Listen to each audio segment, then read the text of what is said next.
YouTubers, sorry for the late start tonight. Welcome to another special, very special edition of Trends in the Housing Market. It is I, your one and only humble servant, Mike Martins, broadcasting out of Merritt, British Columbia, talking and discussing the hot topic that everyone talks about while sitting at barbecues, or out for a walk, or waiting for a bus, or just walking through a mall. What is everyone talking about? And it's housing. Everyone who is anyone that is in the know is talking about housing and its affordability. Welcome to another special Trends in the Housing Market. Today is October 5th, 2017. People, where's the year going? Could you believe it's October 5th, 2017? The year is flying. I want to thank all our people that are picking up this show and podcasting it. I appreciate that very much. A lot of people can't stay up. We are live Tijuana time, 9 p.m. every Wednesday, if all is well on my end, and I could do this. There's no problem with my kids, and I don't have things I gotta do. Usually, I'm here every Wednesday at 9 p.m. for Trends in the Housing Market. Anyways, I got a lot of messages from people all over the world that are watching the show. I'm really happy and excited that there's a lot of people watching the show. It means a lot to me, the people tuning in and commenting, and it's really good. So, yeah, so we're talking about free markets, countries, English-speaking countries that are free market countries, basically that are being taken advantage of by investors coming in from all over the world, pouring in and buying up real estate, parking their money out of their countries because they don't trust their government. That's usually the case. When you leave your country with suitcases of money, it's because you don't trust your government, and you have a bad feeling that something's going to go down. Like the song says, it's going down for real. Anyways, I'm kind of hyped up right now. I took a nice cold shower. I feel great. And the night's nice and calm, nice and quiet in the house. I think we're going to have a great show tonight. Lots of comments. The live chat's open on the side if you want to join us in the chat. And okay, this article from Better Dwelling stuck out for me big time. I like it because it's almost like an illusion. Something's going on, but the illusion, people aren't picking up the illusion. You know what I'm saying? It says a lot of people are filing for bankruptcy. A lot less people are filing for bankruptcy in Vancouver. Do you know why? Because no one's living in Vancouver anymore. With 96,000 empty units, roughly up to 100,000 empty units, that's what they know of. No one's living there anymore. And the people that are living there either are living with their parents, so it's really hard for people that are living with their parents to file for bankruptcy. And the people that aren't living with their parents are living in a house with 20 other people. And that's happening a lot. There's a lot of that stuff happening. And what else? So I think when there's not a lot of people to file for bankruptcy, I think you won't be seeing a lot of bankruptcy being filed. And if it's a lot of investors living and owning the city, why would they file for bankruptcy for? You see what I'm saying? So this is a kind of it's misconstruing this article. A lot less people are filing for bankruptcy in Vancouver when there's no one there to file for bankruptcy, or when it's all rich investors. You get what I'm saying. You're catching my drift here, right? Vancouver might be getting more expensive, but less people are filed for bankruptcy according to analysis of OSB filing. Of course! Vancouver may be getting pricier, but more residents are paying their bills on time. What about the 90,000 empty places? There's no bills being paid there. Analysis or filings with the Office of Superintendent of Bankruptcy, OSB, show that there has been a drop in number of total insolvencies across Greater Vancouver Region, GVR, despite the drop in total filings for more people initially early forms of debt settlement with their creditors. Okay, once again, I find this kind of a one-sided thing. Could they discuss how many people have left Vancouver so it's not... So when there's nobody living there, no one could file for bankruptcy? Like, does that make, There's no war on the moon because we're not there fighting over the moon, right? So Total consumers insolvency dropped by 2%. The consumer insolvencies, which are the number of consumer bankruptcies and customer proposals combined, dropped to 377 in July. This represents a 2.83% decline from the same month last year. The total assets held by July's consumer insolvency filers up to 14,393,000 compared to 33,933,000 in liabilities. Let's break down the insolvency filings. So here it is. Total bankruptcies and consumer proposals. God, getting tired. Consumer bankruptcies are down 15%. The number of consumers filing for bankruptcy dropped across Greater Vancouver. Postal codes of the OSB reported 134 bankruptcy filings, a 15% decline from the same month last year. Those filing for bankruptcy had a combined of 2,622,000 in assets compared to 15,955,000 in liabilities. We'll save you the next time. That's the average dollar for every $6 owed. Okay, fine. But 2 million, so let's say 134 bankruptcies, $2 million bucks. That's not even a house. So basically, it's not even homeowners that are filing for bankruptcies. This is the Canadian proper that could barely afford to pay their bills are filing. $2.6 million of 134 people. That would be 1.5 houses. So that would be 2 people go bankrupt. So basically, what's happened is the 134 people are people with either credit cards, lines of credit, all that bullcrap, like unsecured loans, right? So they're not being specific. Homeowners, they're all rich. They're all rich investors. Why would they file for bankruptcy? You know what I'm saying? Yes, and then someone's here. Hey, Mike.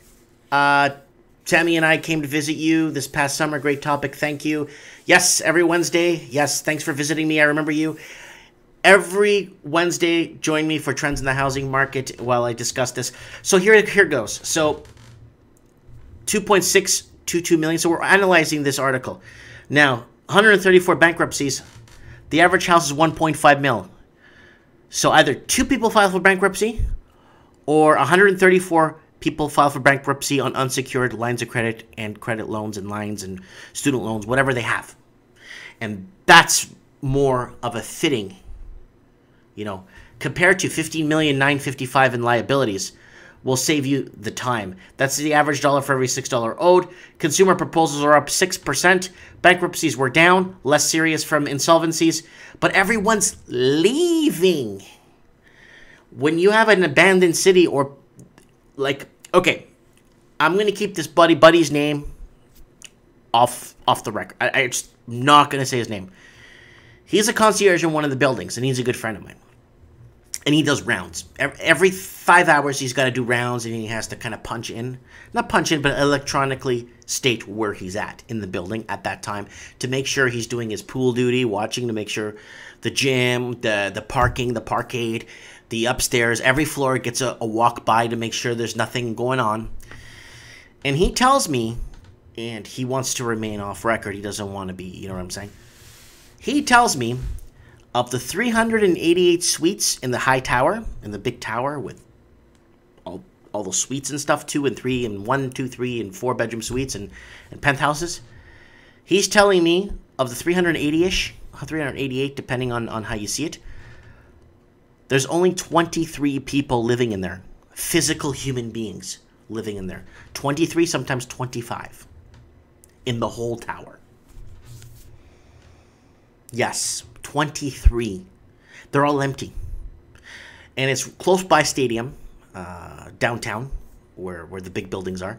And he says he loves working security there. Nobody comes in and out ever. It's really rare. He sees the same 20 people. That's it. There's no people lining up for elevators. There's no people, you know, fighting for, you know, we know what I mean, right? So it's a very empty condo, and that's how empty it is. So it's a big deal. It's a problem. When you got these towers and they're all empty, they're owned. The towers are owned by investors and stuff, but they just don't want people renting in it, right? And that's what's happening here. And it makes it tougher for other people. You know, someone's commenting they can't afford to live in that condo. No, it's not. It's not that. It's owned by investors. So the 23 people were allowed to rent the units, or they own the units. So they bought them way back. And the 30 people, whatever, 33 people that live there in the 300 units, what does that tell you? They're all empty. And in some of the units, when you walk in, it still has the plastic on the counter and the plastic on the microwave from the builder. So the unit was bought and it just sat, basically, since it was built. And it just sat. Some investor bought it and left it alone, left it empty, and it's got this much dust everywhere in some of the units. And some of the toilets, I think, need replacing because they've been sitting with that water, and it's been sitting and draining for so many decades. You know what I'm saying? Anyways, that's how bad it is in the city of Vancouver, in those towers. Let's move on. What Toronto real estate, sorry guys, my vision's really blurred today, I don't know why. Watch Toronto real estate heat up and cool down over the past year. It's a little video here they have. It's actually pretty cool. That actually show you the market heating up and going down with these little dots. It's, if you want to see it, it's a better dwelling. And it says, Toronto real estate went from booming to excess in just a few short months over the past year. I'm preparing some notes for next week's CMHAC panel on the future of home prices and thought I would give readers a peek at some of the indicators we use. This is a simple, powerful indicator that just happened to look pretty cool on a map. Buyers' confidence in prices. When buyers are confident in the market, they'll pay premium to enter. The thrill of the buy often leads to rapid build of overconfidence, and that's what happened in Toronto this year. To illustrate this, we graphed the number of people who paid over asking price. So I don't really think it's this what they're saying. I really think it's the investors that came to Vancouver and all these taxes got laid. They all ran over to Toronto right after, and then that's what happened. And then the poop started hitting the fan and prices started to skyrocket. And then recently, Toronto started putting measures into play to protect the people living there because everybody was being bought out of the market. You know what I'm saying? So that's what's been happening, right? So let's keep over 77% of buyers paid over asking at peak. Why? Now that we have the visual of the madness, let's go through the numbers. In August 2016, 37.16% of sales were sold over asking price. That's solid demand. But could we take one step back, people? Let's go back to the empty units in the GTA, the Greater Toronto Area. Just under 100,000 registered empty units. Like literally 99,900 and something empty units. If you go to the Lost Canuck channel, Mario Desetti's channel, the Lost Canuck, he mentions and discusses and goes over some articles about the amount of empty homes or units in the Greater Toronto Area.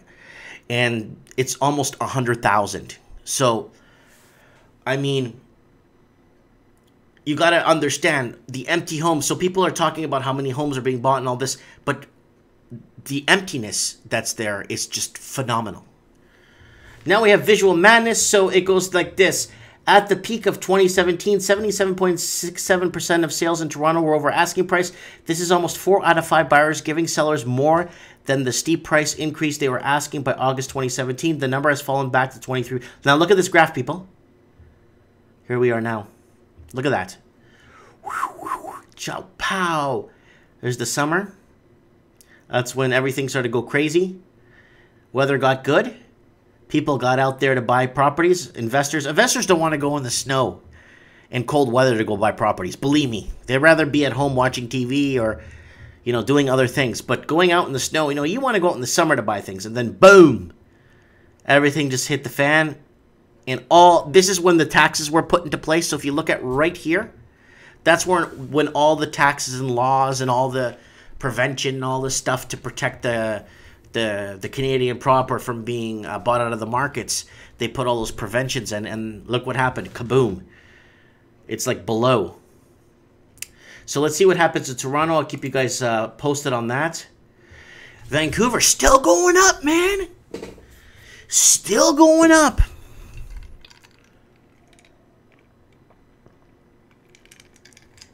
Oh, yeah. Oh, yeah, I gotta wet my beak there. Brisk condo sales fuel greater Vancouver housing market.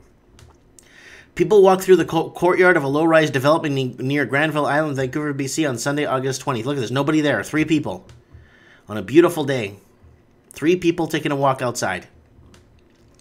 Brisk condo sales are driving the greater Vancouver's real estate market while the pace of price gains have slowed in the once mighty segment of the detached houses. Detached housing is always going to continue to go down. The benchmark price for condos sold in September reached $635,800. The benchmarks, that's a 1 bedroom. Benchmark doesn't mean 1 bedroom, but the average condo price starts, and I would think it wouldn't be a 3 bedroom. I would think it'd be a 1 bedroom at $635 and up. 21.7% from the same month last year. The Real Estate Board of Greater Vancouver said Tuesday the benchmark price is an industry representation of the typical home sold in the area. So this is from the Globe and Mail, a very reputable source. So the number of condos changing hands in September rose 1,451, up 19.1% from the same time last year. There were 852 sales of detached properties this past month, 27.9% gain from the year earlier. But the sales in September 2016 were softer, largely due to the BC government 15% tax of foreign buyers, Vancouver area tax, that took off in August 2016. And that's when everyone started to go south to Seattle. All the investors started going south to Seattle and east to Toronto and start munching up on the market there, snatching up all the cheaper homes or cheaper properties or cheaper units to invest in. That's how you start. You start snatching up the cheaper detached homes, then you start moving into the condos and stuff if you're an investor and if you're investing in multiple properties, right? Detached homes make up 30% of all sales in September, represented 62% of all homes listed on MLS. Board President Jill said in a statement, "This dynamic has slowed the pace of upward pressure that we're seeing on the detached home prices in our market over the last few years." So anyways, what's going to happen is why Vancouver, Sydney, Melbourne, those kind of cities are going to keep going up in price is because when the Canadian proper, like the actual Canadian that pays his taxes, that sends his kids to school, saves for college, works 2-3 jobs, goes to church on Sunday or wherever they do for worship. I'm talking about those people that are embedded into Canada, that have come from all over the world to be part of this great country. The people that work hard and pay their dues to society. That's who I'm talking about, the Canadian proper. Once they leave the city, it makes room for more investors to come in and buy up more. That's why in the first article I read, there's less bankruptcies in Vancouver because there's less people living there that are high risk to go bankrupt. Of course, you're going to have less bankruptcies. You know what I'm saying? So the condo market is on fire in Vancouver because the more Canadian proper leave to the States, and now there's a new tax they're issuing for doctors, small businesses, and what's the other one? Farmers. A lot of doctors are packing up and going south. I spoke to a doctor, when was it? On Monday on my day off. I met a doctor, came to outside my store. I was outside my store doing a few things because my day off, and I was leaving, and he asked if it was me, and I'm like, yeah. We got into a discussion, and he told me that basically, I opened the store, I let him in, we talked for a bit, and he told me basically he is going south. He's going to Tennessee. And he's going to Tennessee because he's always wanted to live in Nashville, and he was offered a great position working already for a practice that exists there. So he's going to join the practice and see how it goes. His pay is going to be pretty much the same, he said. But the cost of living, he said, is 1/10. Like he says, I watch my show, he watches my show. And he said he found a house there for about $190,000, and it's enormous with land. And he's so happy. But we are losing doctors up here, and the Canadian brain drain is real, and people need to take that into effect, because once there's no hospital in a small town, the town starts falling apart, because then people don't have the medical system that they need to, if something happens. Let's keep moving on. Last month's Greater Vancouver housing sales were up 25.2% over previous September. Again, despite sky-high rocket prices, people continue snapping up housing in Metro Vancouver. And like I said again, it's easier when you're laundering $2-3 million in one house that's worth 300 grand. You spend $3 million to buy it, sell it to your neighbor, not in Canada, but wherever you are, wherever you live, overseas, you sell it to your neighbor there, he buys the property, you just clean $3 million, and then you sell it back, and then you sell it back, then you sell it back, and then you sell it back, and then you end up cleaning $30-40 million in a Canadian market, and then you could use it for other stuff, you know? And that's how people are starting to realize that this is happening, and I'm like, it has to, it's the only way houses are selling for these kind of prices. This morning, Real Estate Board of Greater Vancouver has reported 2,821 residential properties were sold last month. That's 25.2% higher than the REBGV figure September 2016 and August 2016. The provincial government imposed a 15% buyer, again, back with the buyer's tax. Last month, the benchmark price fell for all properties RGV nearly 1.04 million. That's a 0.7 drop from the benchmark price of August, still at 10.9% above the figure of September 2016. That's the key right there. The benchmark for detached properties in the REBGV was 1.6 million last month. So the average detached home, okay, we're not talking, and I brought this up in other videos, I'm not talking about plantation, a manor, a mansion, a farm, an estate, a cottage at the Hamptons. I'm just talking about a detached 3-bedroom, maybe 4-bedroom house, 2-bath, nothing special, probably needs a roof, couple of walls, probably needs to be completely redone, is 1.6 million. Yes, you heard me right.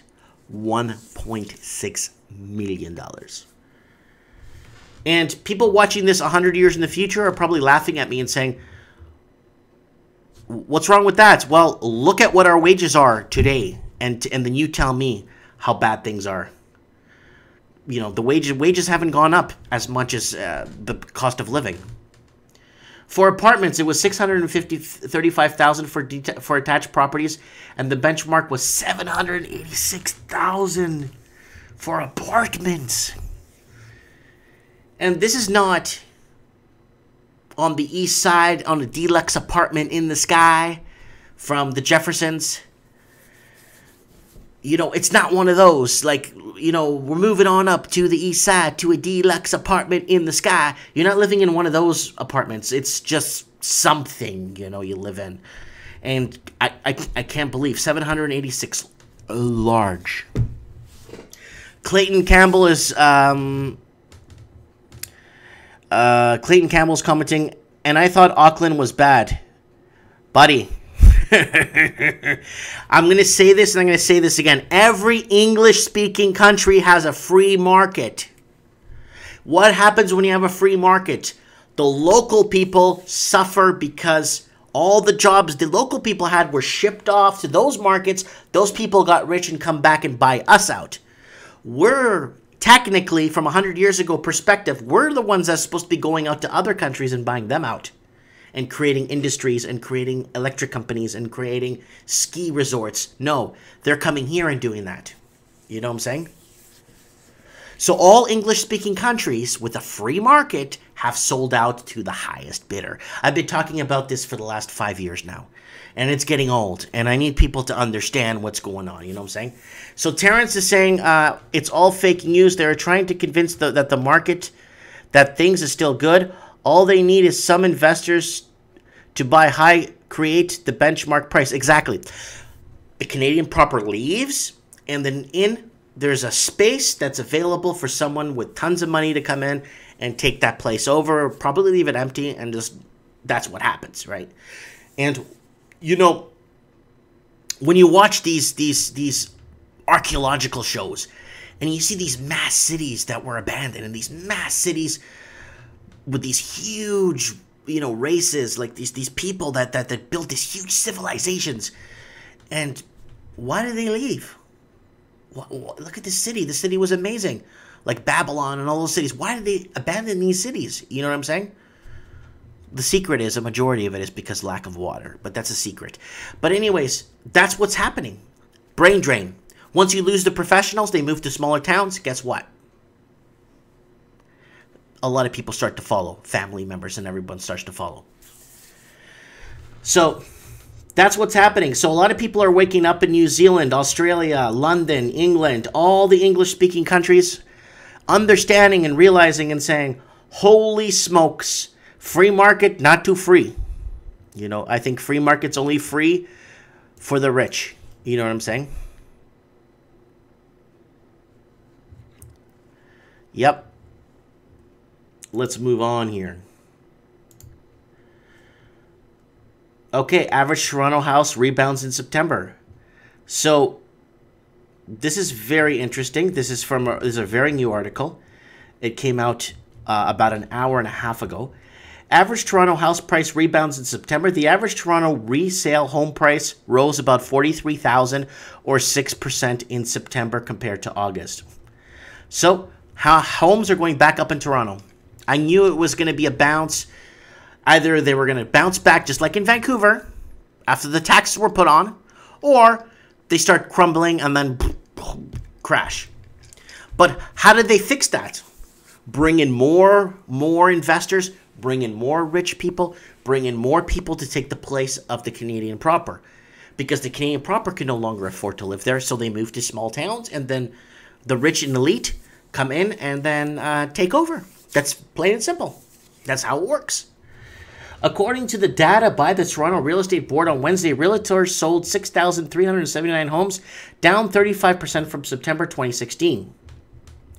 The average Toronto resale home price rose about $43,000 or 6% in September compared to with August. A sign, say some realtors, that the slum market is waking up, or at least leveling off.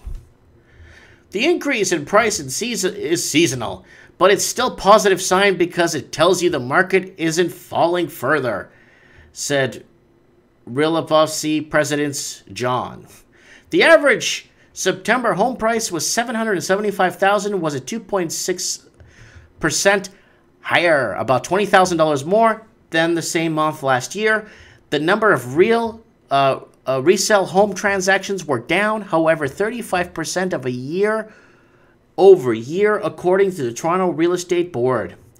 That's due to a large part of 40% drop in the number of detached houses sold across the region compared to 27.5% decline in the number of resale condo transactions. Condo prices nevertheless remain a bright spot last month, averaging 20% higher year over year, thanks to the tight market conditions where lower entry-level prices for apartments continue to attract first-time buyers, according to Trebe. The number of new listings was down in Toronto, but across the region, leaving some areas such as Richmond Hill, Aurora, East, I don't even know how to say it, Wimbledon, and with an oversupply, said Pasilis. That's one market that might see further downward pressure on prices, maybe less so on semis and townhomes. And things are more affordable, he said. It has left sellers in those areas struggling to digest the change that has occurred in Toronto region in the market since April, when the average home price peaked $920 large, said Aurora, based on the Royal LePage broker Colleen Bale. So it looks like housing prices are rebounding in Toronto, which is to say either everyone's going to have to make an extra $100 an hour to be able to live in these cities, or they're just going to have to leave. I left. I never looked back, and man, am I ever happy. But a lot of people are stuck in this bind. And this one's from the UK. I'll take a sip of water here. I want to thank everyone for watching, and for people that are just joining us or listening to us on a podcast. Today is October 5th, 2017. The year is just disappearing. This is one of the fastest years on record for me. I mean, it's just blowing by. So let's head off to the United Kingdom. The United Kingdom's got their share of problems. Property slump. London house prices fall for the first time in 8 years, says Nationwide. Hallelujah. I don't know if you guys have been following my show for the last couple of months. I've been following London because they're having a massive brain drain. A majority of the British proper or UK proper are leaving London. Doctors, surgeons, mechanics. They're having such a hard time to find automotive mechanics in London. It's like impossible because they all left. They can't afford to live in London. So they all left. They all left the small towns. A lot of mechanics and technicians left to small towns to open their own shops and kind of pursue their happiness, dream of happiness. And how I know this is because someone messaged me to tell me this from the UK. And I got a message here from Ricardo L. He actually sent me a message, asked me to read it on the show. He says, from Toronto, and love your show. What will happen to Toronto? Do I forecast a soft landing or a crash? I bought 2 condos at the peak here in Toronto. TO means Toronto. I kind of wish I saw your channel earlier. Well, you know what? Hang in there, Ricardo. If you can get them rented out, get the condos rented out, at least to cover your spread. And I have a feeling that things are going to bounce back just like in Vancouver. As much as people are waiting on the sidelines for this crash, I don't know, because the more Canadian people leave Toronto to move to smaller towns, the more rich people come in and buy up those spots, either leave them empty or just buy up 5-6 units and just have them. You know what I'm saying? That's why I think the stock markets are not doing as well, is because no one's investing in there anymore, vast fortunes. Because people would have put in hundreds of millions of dollars into the stock market and get these returns, right? But dividend payouts and stuff and ETFs and putting money into proper sectors. But they feel that housing, a lot of investors feel that housing is the safest route, right? And now it's put us into this position where housing is just going to keep going up until the average house is going to be $7-8 million. And there's nothing no one could do about it. It's because we built the system. We have the free markets, you know. If you try going to somewhere else, some other country, and pulling that kind of stunt, whoo! Try going to Brazil or somewhere and pulling that stunt like that, whoo! What would happen? Anyways, let's go here back to this. Lots of people are commenting here. All right. Property slump. London house prices fall nationwide. So here's a map of London, UK. The United Kingdom as a whole is down 2.2%. But London's down right now. All these ones are down. Scotland, Yorkshire, East Midlands, Wales, Southwest, Outer Southeast. London was the only region to record an annual drop in house prices according to the Nationwide. It's the first time since 2009 that London has recorded a drop in its annual prices, and first time since 2005 it's been the weakest performing region across the whole of the UK. The other regions are going up in the UK because it's the British proper that are leaving to make those places big again or grow. East Midlands was the strongest performing region with prices 5.1%, the first time it was taken to the top since 2002. So that's proof that people are leaving the big cities and moving to the small towns and making those, building those up. Affordability. It's not saying going up in price, it's saying going up in sales. So the cheaper markets or the affordable markets are going up. So Southwest and the second best region seeing prices 4.8%, followed by the West Midlands 4.6%. Overall, prices remain stable, rising 2%, down from 2.1% from August, but this is the slowest rate increase in 4 years. So London, everyone's leaving London. London's a calling. Everyone's leaving London. So imagine, look at this. Britain's cheapest house is being auctioned with a guide price of just £1 in £1? What? possible.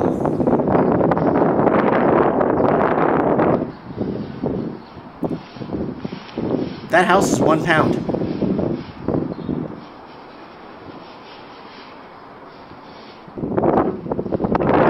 Oh, I think that's a deal. If you could grab that house, go grab it.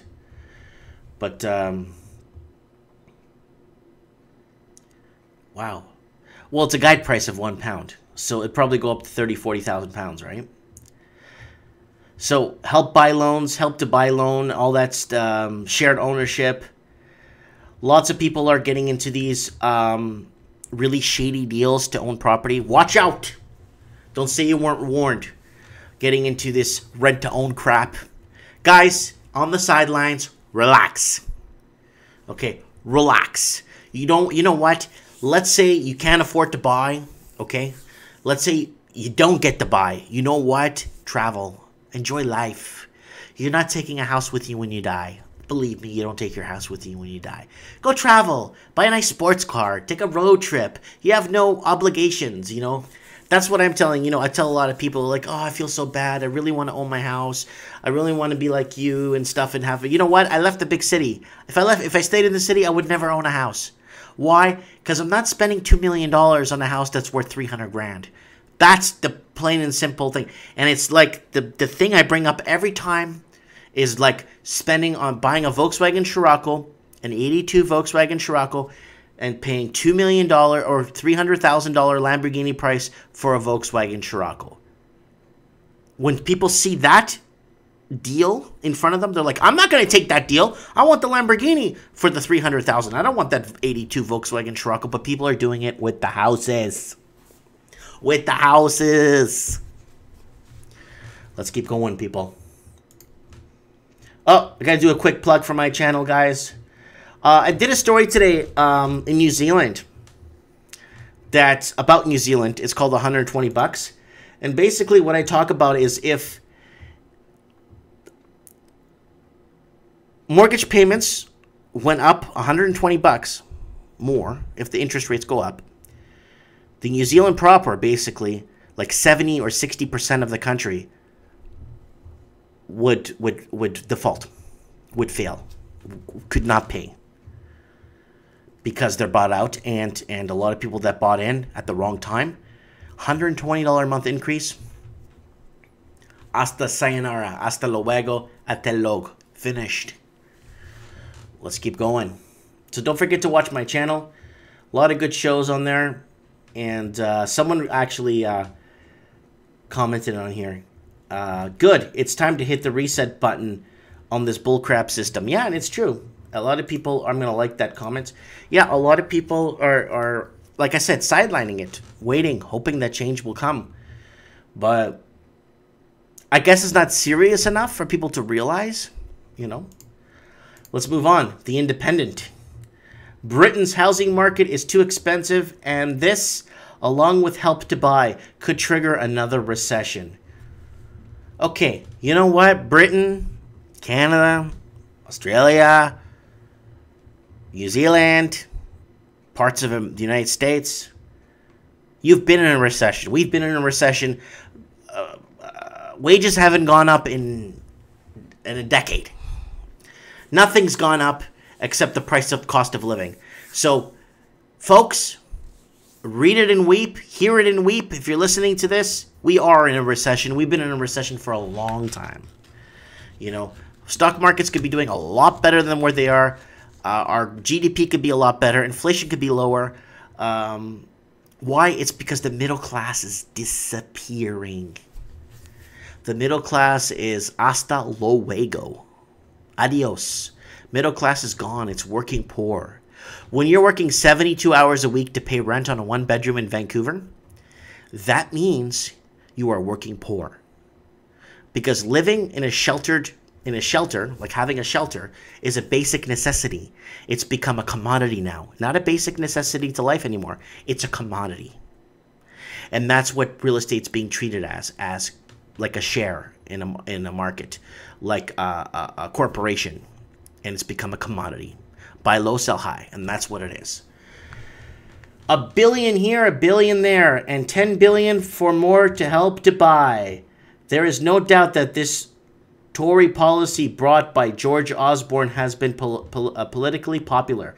There's not much doubt that it is economically damaging. True, it is for new homes, but the increasing demand rather than increasing supply, it has been great for builders' profits and has indirectly pushed up prices. So while some people are indeed been helped, others have found their first home has moved further out of reach. And that's why you move out of town. But what about the impact on public finances? Is the government making a great bet on house prices staying high? You see, these governments are banking on the housing market to stay high because that's their economy. Their economy is that. But then you're probably saying, Mike, but what was the UK's economy before that? What did they have economic-wise? You know what I'm saying? They had war. They were at war all over the place. The UK was like the US is now. All over the world with war. That's what UK was before. Was tons of war. Oh, in India, this, that, all kinds of Gibraltar, all these weird places they were at war. You know what I'm saying? Let me take a sip of this. War. That's what kept Britain's economy going for so many years. So now they're not producing, they're not exporting, they're not mining, they're not. And of course, the country's going to go into a slump. Let's move on. This one was sent to me from Dublin. And I have a question here from Ian from Minnesota. Love your show. I did not know Canada and Australia were so expensive.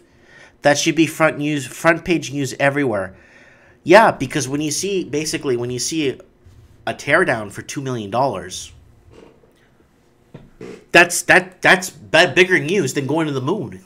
But it's not reaching the people. I don't know, like people think, oh, okay, people in Canada are well, they have free healthcare, they have this, but they don't understand the cost of doing business here, the cost of maintaining a decent lifestyle. It's really hard, to play your cards right. You know what I'm saying?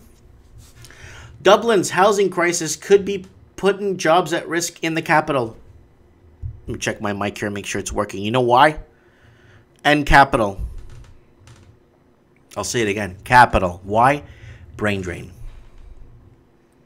I'll read it again. Dublin's housing crisis could be putting jobs at risk in the capital. It's the brain drain happening in Dublin. Everyone's leaving the major cities.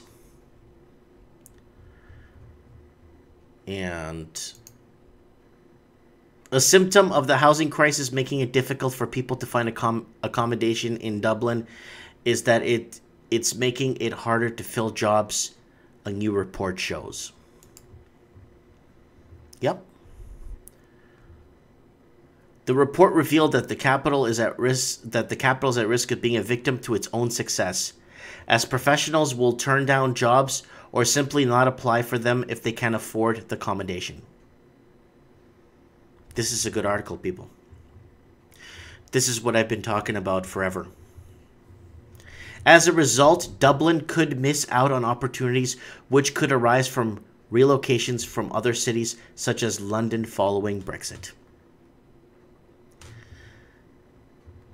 Neela Murray, managing director of Collins McNichols, which produced the quarterly labor market, reports that Dublin could miss out on unique opportunity. For sure, it's going to miss out on opportunities.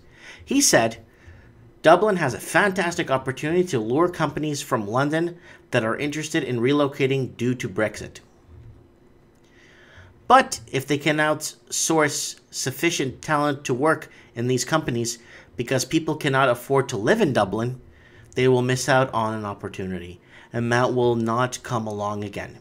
Job creation will slow if the cost of living makes it too difficult for companies to source talent.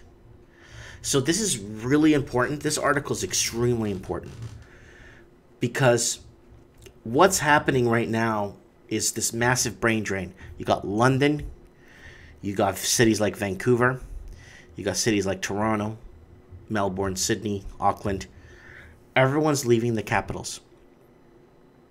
because free market is not so free when you sell out to the highest bidder. And, you know, people are waking up. You know, if I was to live in Ireland, I would love to live in, I'd probably live in Belfast, but I wouldn't mind living in Dublin either. But when you can't afford to live, professionals too, they're not talking about. So what happens to the garbage men? What happens to the people that make our pizzas? What happens to the people that make our suits, tailors, and people of jobs that are very crucial, important, that people take for granted, that are not there anymore? Gonna move on here. So this is from the Sydney Morning Herald. This is from the future. This article comes out tomorrow, even though I'm a day before. I love reading articles a day ahead from Australia. Let me just take a sip of water here. The Great Australian Nightmare, alive and well in Sydney and Melbourne. Home ownership among young Australians has fallen to the lowest level on record, as an explosive property boom squeezes out all but the wealthiest. This article's good. I like this one, man. Supercharged by record low interest rates, free money, Ponzi scheme. A lack of supply and tax system that favors property investors. This is a masterpiece that favors investors. So the proper people from the country, you know what? We don't want you. We want investors. Home prices have surged more than 140% in the past 15 years, propelling Sydney past London and New York to rank as the world's second most expensive housing market. Melbourne ranked the world's most livable city past 7 years by the Economist Intelligent Unit. It is now the planet's sixth most expensive place to buy a house. In response, homeownership among the young has plunged. And it's what I've been talking about the last 5 years.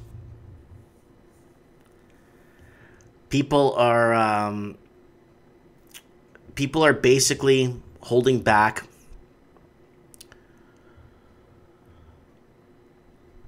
on getting married. People are holding back on having kids. People are holding back on taking vacations. People are holding back on everything. Why? Because they can't afford to live anymore. People can't afford to live.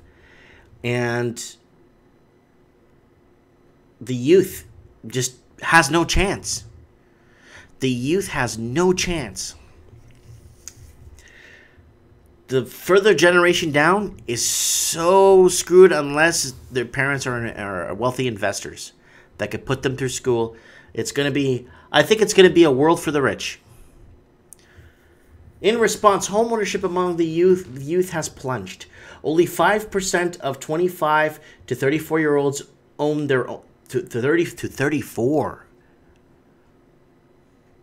25 to 34. I thought it was going to be 25 to 30. 34 olds own their own home, down 16 percentage points from the 1980s, with almost half the decline coming in the past decade.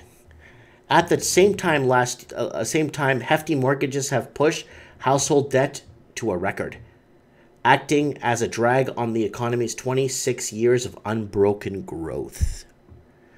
So in my personal opinion, I honestly think that that market should have crashed 7-8 times. 5 times since the 26 years. You should have had ups and downs. But because these markets are being fueled with a lot of investors coming from overseas and parking their money in the country, and there's no restrictions, as more people retire still owing a mortgage or renting, they are more likely to qualify for government welfare, undermining the 2.3 trillion pension saving system. Guys, I don't know. Like, this is a big deal. You know, everyone's leaving the big cities. Everybody is being replaced with a wealthy investor that takes their place. But does the standard of living in those big cities get better? No. It gets worse, because a lot of people are thinking, wow, that could be a utopia, a playground for the wealthy. But what about the homeless? Where do they go? I mean, do they get shipped off to the moon or sent out to sea? Because it doesn't make sense. They're always going to be homeless, so there's always going to be people on the streets. So I think that will get a lot worse, big time. And a lot of people cheating off the system, or making the system, or being slaves to the system because they need to survive. And that's what's happening. Great Australian nightmare has come to a reality. House price growth runs out of puff in cities. So let's head out to Clayton Campbell's city here. Clayton Campbell, who is in New Zealand. Comment below, Clayton, if you're still with us or if you've fallen asleep.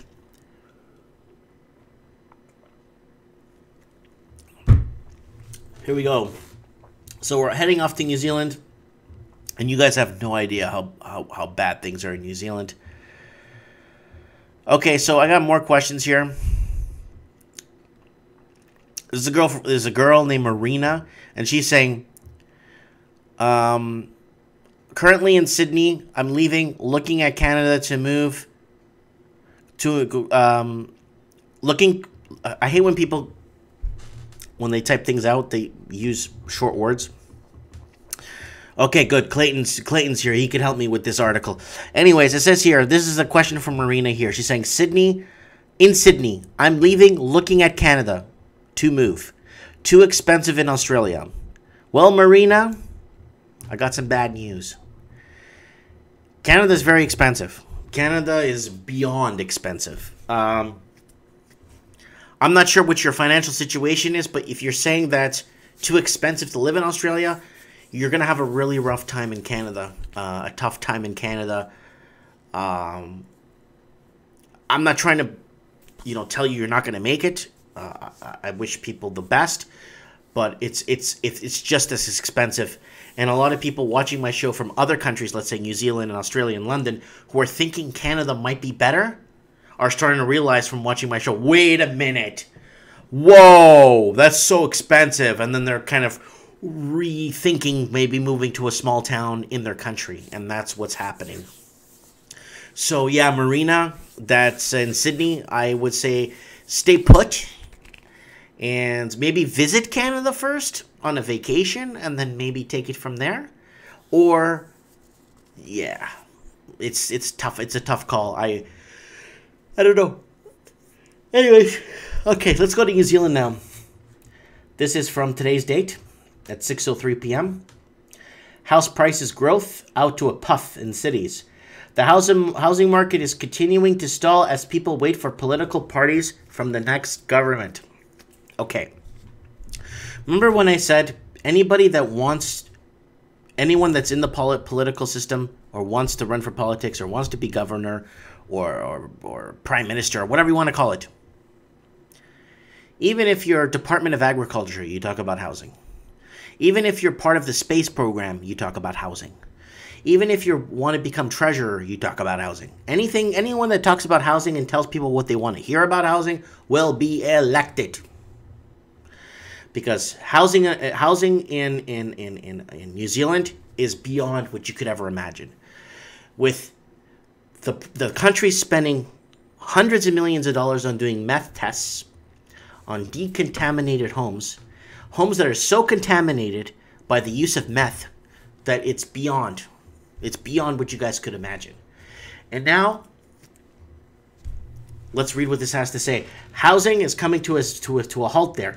Latest data of QV shows that house price growth around the country is slowing, with the national average climbing 4.3% in a year to September. In Auckland, though values have grown 0.8% over the year, they dropped back the last 3 months an average of 1.039 million. Values fell in a number of Auckland suburbs, including North Shore and Whitaker, while rising in Rodney and in the city center. QV National spokesperson David Nagel said the usual spring surge is listings had not happened yet. So it is springtime in New Zealand. The reductions in quarterly value growth have extended from just the main centers last month to almost all the 15 major urban areas. We track, with the exception of Rotorua, Palmerston North, Dunedin, and Invercargill, I can't read, he said. Year-on-year growth was showing double-digit gains in many provincial towns. So like a starter home, I don't know if you guys remember my show from Christchurch. My show from a few weeks back where I was showing you what with a starter home, come to this starter home for a starter family, and it was $1,100,000. Great starter, and the thing had like 2 bedrooms. It looked like a mobile home, and they're promoting that for new families. $1 million year over year was showing double digits of gains, and then now values are reflecting the decreases in all but a few isolated pockets of Auckland, while Turatanga and Christchurch have also shown small decline over the past quarter. While the property markets appear to have run out of puff in the main urban areas, there's still plenty of activity in the smaller provincial towns, which were slower getting started. The national average price has risen from August to September at $646,000. So I'm very interested to see what happens in the spring in New Zealand, because New Zealand right now is out of fuel. And so somebody shared me an article. Send it to me again. Send me the article again. I'll see if I can click on it fast enough here to open it on my Facebook. So someone's saying from New Zealand is you'll get a 50 square meter apartment for over $500,000. Yeah. Wow, that's tiny. That's like a bachelor. I think that's not even a bedroom. That's a room with a washroom on the side and a tiny kitchen. And so this is out of control here. So New Zealand is huge, not land-wise, but the problem is so big. So the fuel issue is sorted out now. Okay. So contaminated homes, families, okay, like people holding off to get married because they can't afford to. People holding back on buying a home because they can't afford to. People holding back on having kids because they can't afford to. So the New Zealand proper doesn't have kids. In return, population goes down of the New Zealand proper to pass on the culture so other people could understand and know what it is to be a New Zealander. They start losing, everything starts falling apart, and this is not good. This is really bad, and because the population of the New Zealand proper is very small into comparison to, let's say, the Australian proper. Lots of Australian proper that have been living for generations in Australia, paying taxes, built the infrastructure, went to war, fought for freedom, whatever you want to call it, did their dues. And now, the 3 generations down to our generation, we are basically at a standstill. What happens next? You know, governments are rolling the dice on our futures, you know, and I hope to God that there's some sort of alien intervention. I believe in aliens now. I want aliens to come, intervent us, fix us, because we can't fix ourselves. You got that banana in North Korea screwing around, testing his missiles. You got this, you got that.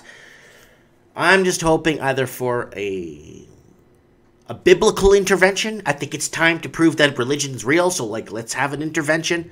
Let's have some aliens come to Earth, because we can't fix our own problems. We have gotten to a point where we're beyond. We can't fix our own problems. We can't fix our own struggles. Everyone's holding back on life because they can't afford it anymore. They can't afford to travel. There's so many things.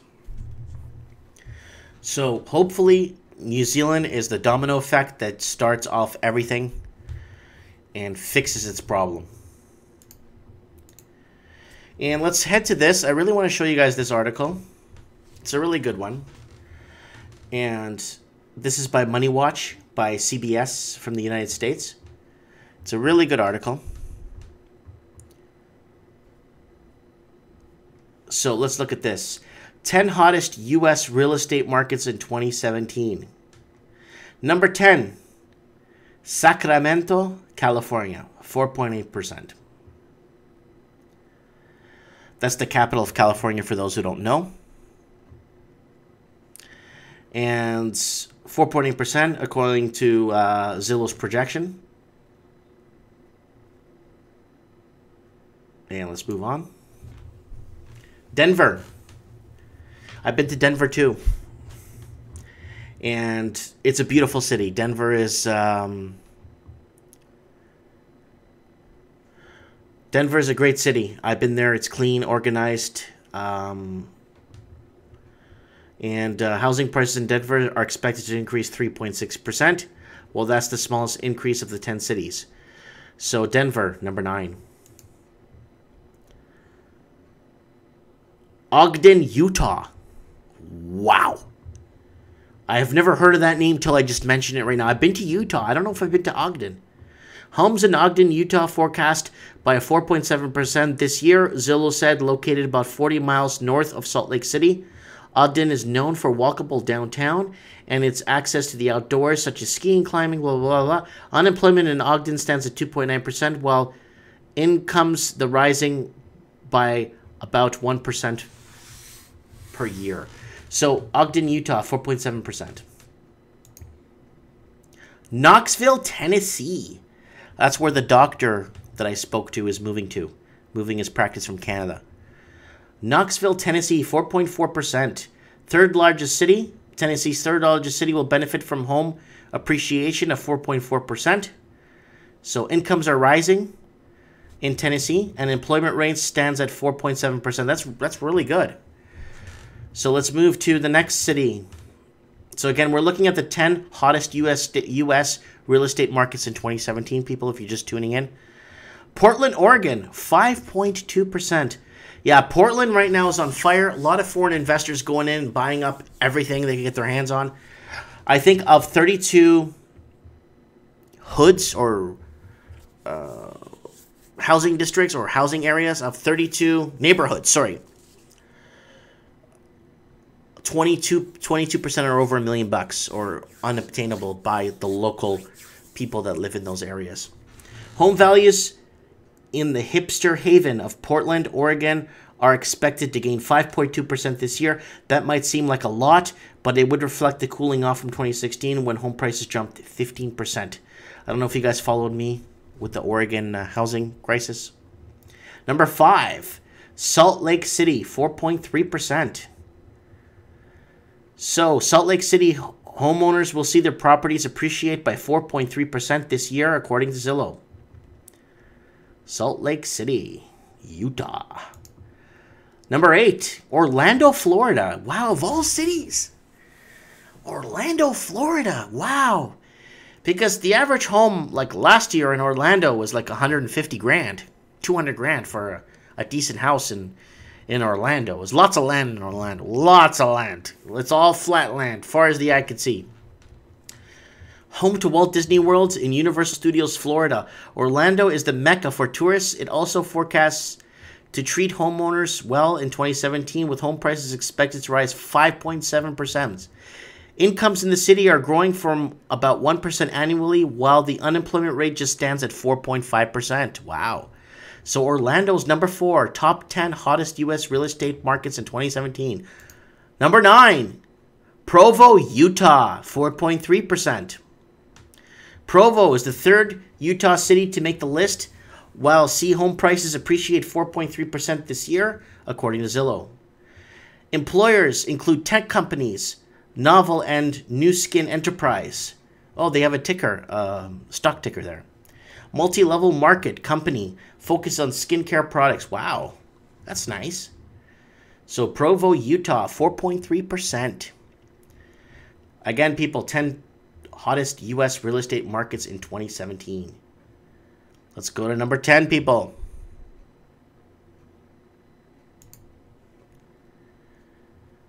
Number 2, Seattle. Yeah, you guys been hearing me boast and talk about Seattle. A lot of Chinese investors went there after Vancouver. Put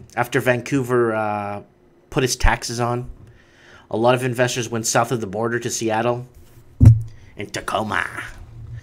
And already an expensive city, Seattle is set to become even costlier in 2017 with home prices to rise 5.6%. While that might benefit homeowners, it will certainly add to the housing crisis that's already pinching many residents in the northwestern city. As Seattle's tech companies such as Amazon continue to add employees, prices have been pushed upwards, prompting the local publication to declare our housing stock is no longer for us. That's the article I read. Our housing stock is no longer for us. It's actually going to the richest people. Free market people. It's open. Come and buy what you want to buy. Come and buy what you can. Don't worry about the American proper. They'll find other towns to move to.